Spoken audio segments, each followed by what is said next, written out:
Good day to you, Sir Madam. My name is Ednalyn B. Apil, 31 years old, live in. My husband name Ernesto Siguerero, 31 years old. I have one child. My father name Elimar Apil. My mother name Flordalisa Apil. I have one brother and 6 sisters. I am second in the family. I am Roman Catholic. I live in Pinugo Norte, Lasam, Cagayan Valley. I'm high school graduate. I work as domestic helper. In Philippines, I serve 4 members, 2 adults and 10 years old and 1 month old baby. My duties and responsibilities: cleaning the house, washing the clothes and ironing the clothes, marketing, gardening, car wash.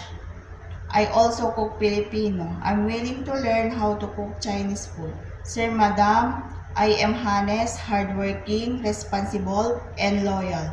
Sir, Madam, please choose me as your domestic helper. I promise to you that I will do my duties and responsibilities. Thank you, Sir, Madam. God bless.